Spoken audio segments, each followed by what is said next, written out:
কিৰে খালযাপন কৰিছে মহাৰাজ গোলক ওই মহাৰাজ মোৰ পুত্ৰ কংসৰ অত্যাচাৰত মথুৰা প্ৰজাসকলে অশান্তিৰে কালযাপন কৰিছে মই এই কুলাংগাৰ পুত্ৰৰ এক উচিত ব্যৱস্থা ল'ম কি ব্যৱস্থা কৰিব মহাৰাজ আপোনাৰ পুত্ৰৰ ওপৰত ব্যৱস্থা ল'ব পাৰিব জানো মহাৰাজ অকুত মোৰ যদি এই ডেকা কালৰ শক্তি আৰু সামৰ্থ্য থাকিলেহেঁতেন তেন্তে এই কুলাংগাৰ পুত্ৰক মই ভালদৰে নিৰ্দতাৰ ওপৰত কৰা অত্যাচাৰৰ পৰিণাম কিমান ভীষণ আৰু ভয়ংকৰ ওই মহাৰাজ আপোনাৰ পুত্ৰ কংসৰ অত্যাচাৰত প্ৰজাসকলে দিনক দিনে অশান্তি খালযাপন শান্তিময় ৰাজ্যত অশান্তিৰ সৃষ্টি কৰিছে মহাৰাজ এই কুলাংগাৰ পুত্ৰৰ মই এক উচিত শাস্তি কৰিম বিধান এক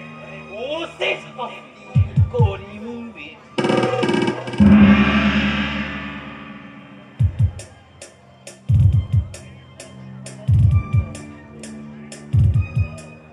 মোৰ লগত তোৰ প্ৰয়োজন কি কংস প্ৰয়োজন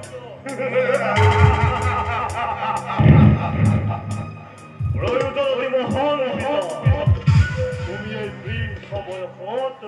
ৰাজকাৰ্য পৰিচালনা কৰিব আমি হাতুৰি সিংহাসনৰ পৰা আৰু তোমাৰ এই ৰাজমুকুট তোমাৰ পুত্ৰৰ শিৰত অৰ্পণ কৰা তোৰ দৰে কুলাংগাৰৰ হাতত মই